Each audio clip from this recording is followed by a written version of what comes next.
Welcome to Your Strata Property, the podcast for property owners looking for reliable, accurate, and bite-sized information from an experienced and authoritative source.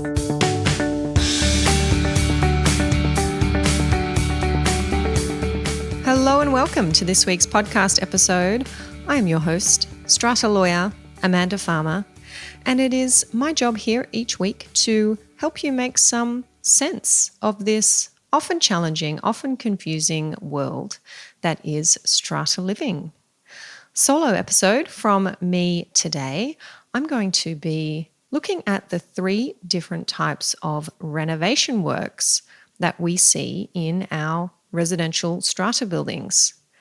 Now, it has occurred to me that after almost 7 years of hosting this podcast, this isn't something that I have looked at in any detail. Renovation work. We have talked about it, of course, in many different episodes, chatting with guest experts about things to look out for. We've talked about legal responsibilities, what to do when work might be carried out by an owner without the necessary approval of the owner's corporation. But I don't believe I've ever delivered for you the foundation piece. Where does an owner start when they want to carry out work at their strata property? What type of approval is required for different types of work? And where might you find the legal framework that helps to guide this process? So that's what today's episode is.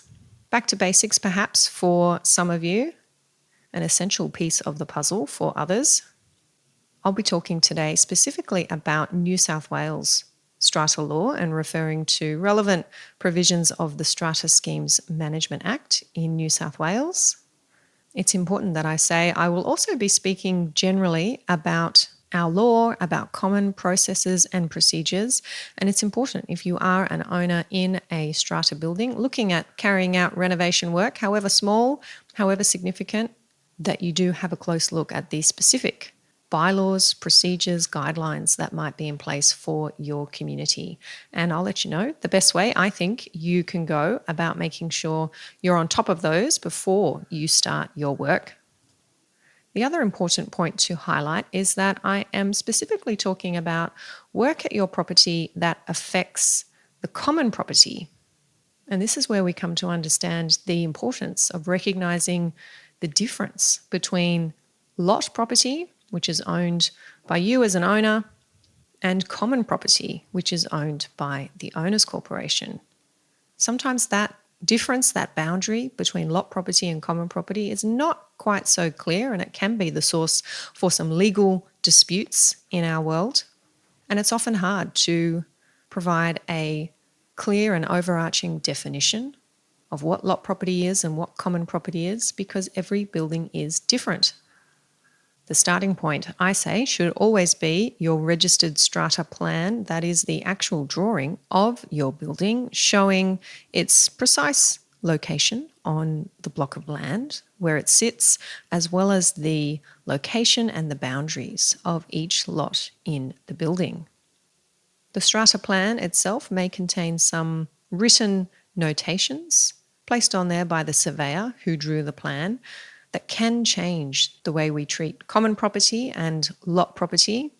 So it's really important to have a look at your specific strata plan to find out where your lot ends and the common property begins, and therefore where you may have some responsibility to gain approval from your owner's corporation before you commence renovation work. The other important place where we find a helpful definition of lot property and common property is our legislation.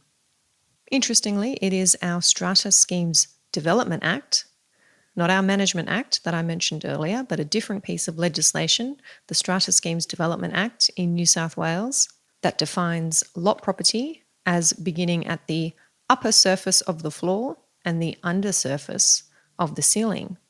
You'll find that in Section 6 of the Strata Schemes Development Act. So already we are alert, I hope, to the fact that embarking on a renovation project in strata is not as straightforward as it may otherwise be in a freestanding home. So gathering as much information and education as you can about the topic before you begin is a great idea. So you're in the right place. 3 types of renovation work that can be done in Strata, or at least 3 ways we might categorize this work to try and simplify our thinking about this area. I'm going to talk about cosmetic work, that's the first type, minor work, that's the second type, and what I call major work. You won't find that word in our legislation, but it is one I commonly use when talking to owners, to strata managers, to committees about renovation work in their buildings. First, to cosmetic work. Now, in New South Wales, the owner of a lot in a strata scheme can carry out cosmetic work that affects the common property without getting any approval from the Owners Corporation. That's what's said in Section 109 of our Strata Schemes Management Act. What is cosmetic work? Well, Section 109 lists a few examples for us. It includes things like screwing hooks or nails into a wall to hang up a painting, installing or replacing handrails, painting the inside of your lot, filling in minor holes and cracks in internal walls, laying carpet, installing or replacing built-in wardrobes, installing or replacing internal blinds and curtains.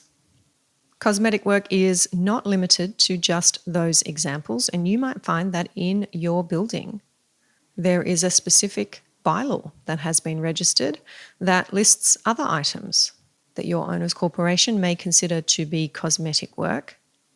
Now, even though you don't need the approval of the owner's corporation before you carry out that work, our legislation does say that you are responsible as an owner for ensuring that any damage caused to any part of the common property when you're carrying out your cosmetic work is repaired, and that both the work itself and any repairs you are carrying out is done in a competent and proper manner. Those are the words used in Section 109, competent and proper manner. In addition to having a bylaw that may specify other types of work as cosmetic, your building might have a bylaw that requires you to notify the Owners Corporation via the Strata Committee or the Strata Manager, even the building manager if you have one, if you are going to be carrying out cosmetic work. Because even though it might be considered relatively insignificant work, it can still be noisy.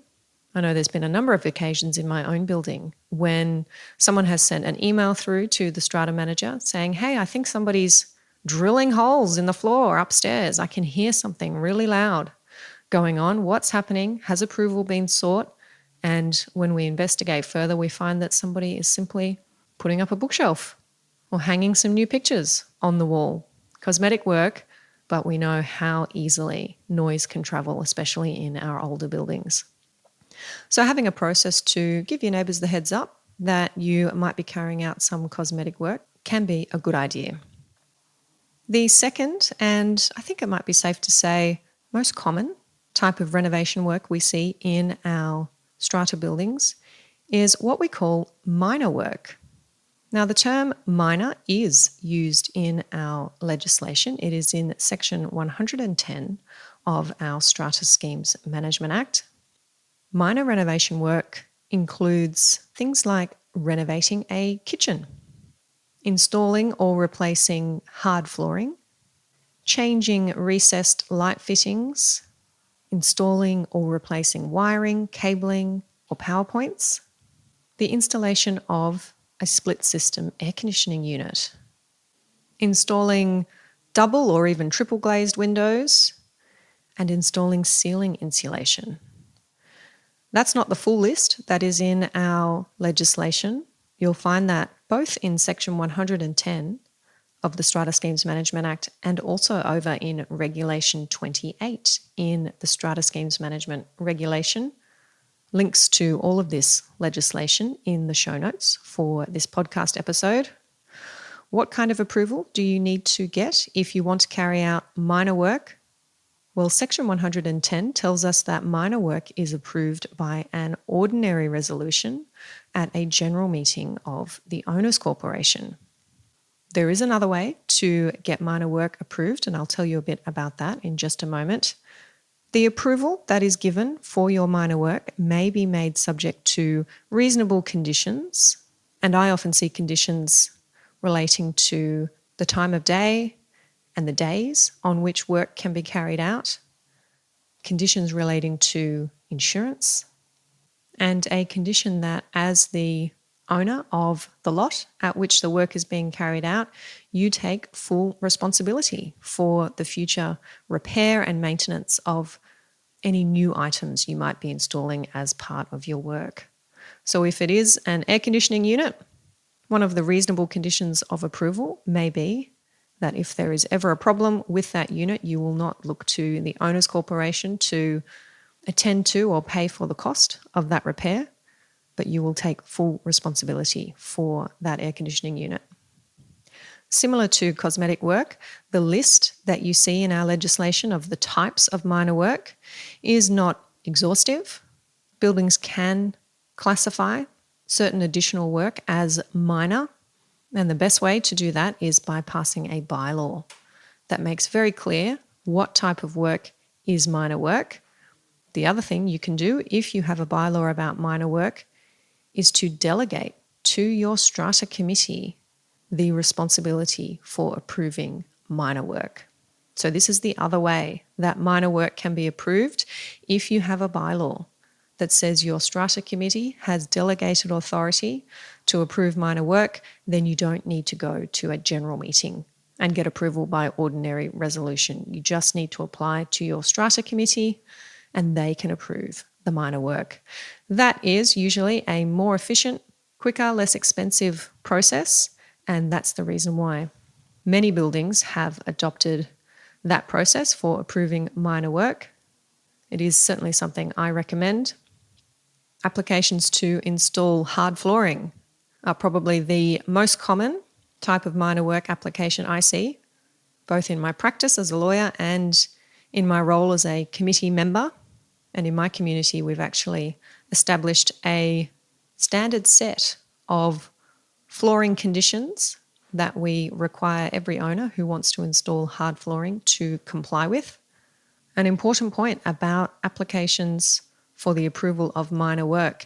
Our legislation says that an owner's corporation cannot unreasonably refuse permission for minor work. So it won't be good enough for a committee to simply say no to something like a request to install hard flooring.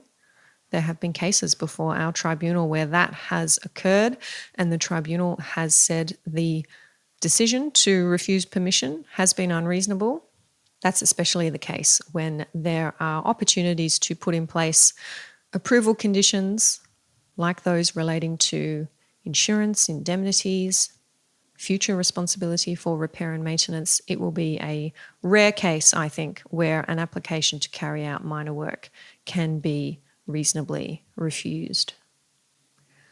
Now, when this new provision of our legislation commenced back in 2016, many buildings had strata lawyers prepare and register specific bylaws for them about minor work, listing the type of renovations that their building would consider to be minor work and the process that an owner needs to follow if they want to carry out minor work. That process usually includes making a written application, setting out the details of the work, including copies of any plans, any drawings, any diagrams, providing the details of the contractors who are going to carry out the work and what their qualifications are, and being clear on the arrangements that are in place to manage noise, dirt, rubbish removal from site.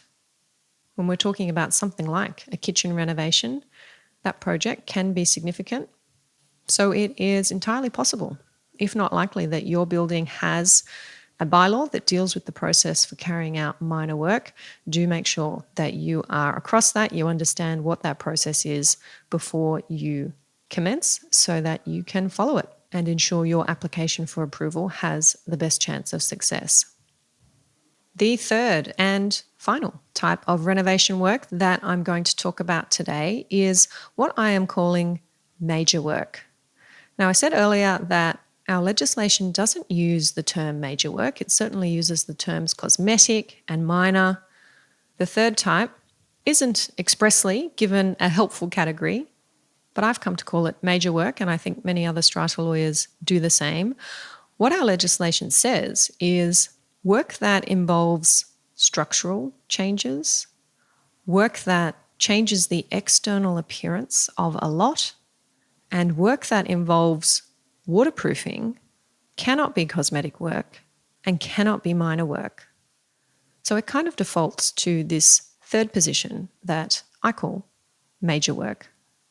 If your renovation work involves one or any of those three elements, I'll say them again: work involving structural changes, work that changes the external appearance of a lot, or work that involves waterproofing, then it is work that is going to require approval by the owners' corporation at a general meeting, and a special resolution will be required to approve your work. A special resolution, harder to achieve than an ordinary resolution, where an ordinary resolution just needs more than 50% of owners present at a general meeting to vote in favour of an item.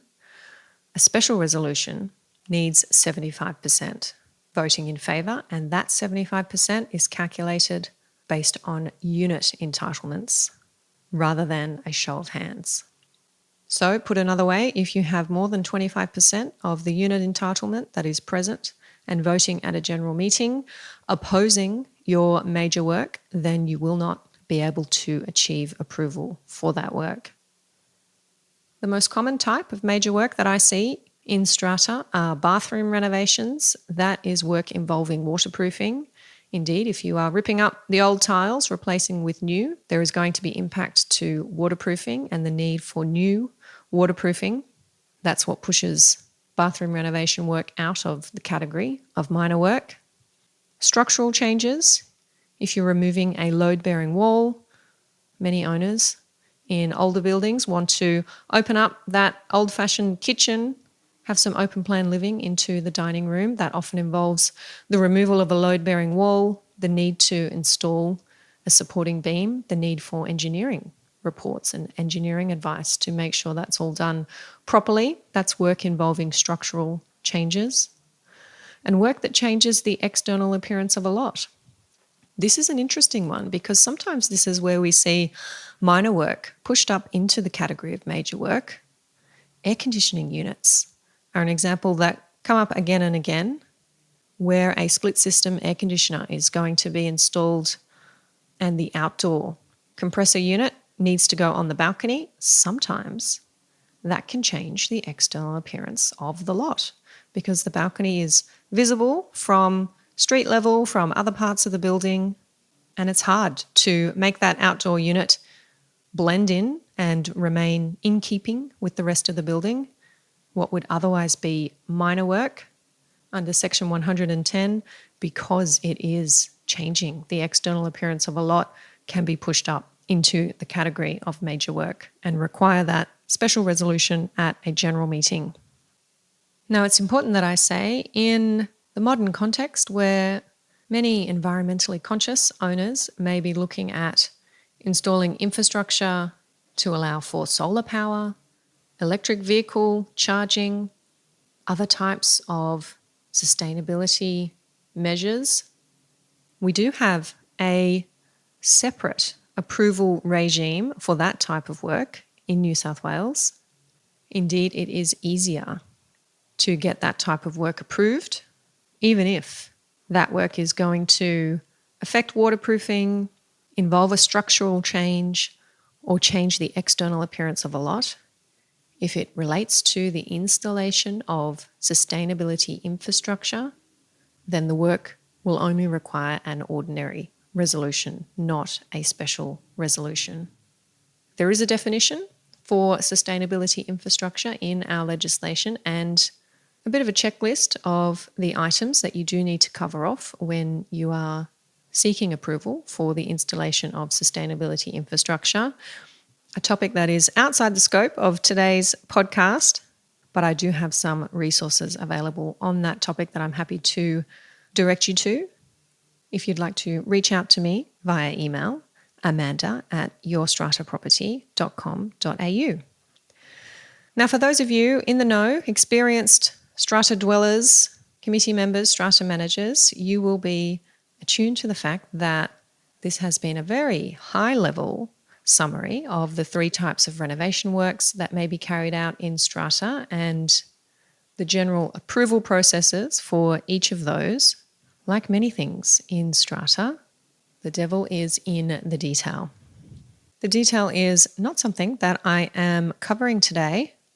I have been asked by some of the pro members inside our online membership community, strata managers they are, to cover off this topic in an hour-long webinar training session. I'm going to be putting that one together over the next couple of months. If you are a strata manager wanting to understand more clearly how our legislation applies to different types of renovation works in strata, what the interaction between cosmetic work, minor work, as I call it, major work is, and how to clearly explain that to your lot owner clients with reference to the relevant sections of the legislation, then do reach out to me and let me know that you're interested in that training session too. I'll let you know how you can get access to that one. Amanda@yourstrataproperty.com.au is the best way to reach out. I've also mentioned a few times today the importance of bylaws in the context of renovation works. I've reminded you to check in with your building to see what types of relevant bylaws may be in place before you start your work, to make sure you're following any unique process that your building may have. But if your building doesn't yet have a bylaw that deals with renovation work, you may want to check out my own template, Renovation Works Bylaw. This is a bylaw that, all in the one document, explains what types of work are cosmetic, minor, and major, and does that job of delegating authority to the Strata Committee to approve those types of work that it is legally able to approve. My template sets out the standards for work to be carried out by owners and make sure that owners are responsible for their work and for the common property that they are impacting. I like to call this template a global renovation works bylaw template. It is the place that you can point new owners to when they are inquiring about the process for carrying out renovation work at your building. If you're a member inside our online membership community, then this template is absolutely free for you. Just log in and check out your templates library. If you're not a member and want to get your hands on this template, it is just $147 with access over at yourstrataproperty.com.au/renovations. And if you are an owner wanting to carry out specific renovation work for which you need a special resolution and your strata manager, your committee has told you that you also need a bylaw, then I've got a template for you too. This is one of our most popular templates over on the website, a bylaw that approves specific types of renovation work. The template is available to you in a fully editable Word document, so you can insert the type of work that you are completing, whether it's a bathroom renovation, the installation of an air conditioning unit on the balcony, the removal of a load-bearing wall. The template contains all the standard conditions that I know your owners corporation and your strata committee are going to want to see presented to the general meeting. For access to that template specifically approving lot owner renovation work, head over to yourstrataproperty.com.au/owner renovations. That's one word, owner renovations. Those links all for you in the show notes to this episode. That is your flying visit through the 3 types of renovation works in strata. That's all for this week. I'll catch you next time. Thank you for listening to Your Strata Property, the podcast which consistently delivers to property owners reliable and accurate information about their strata property. You can access all the information below this episode via the show notes at www.yourstrataproperty.com.au. You can also ask questions in the comments section, which Amanda will answer in her upcoming episodes. How can Amanda help you today?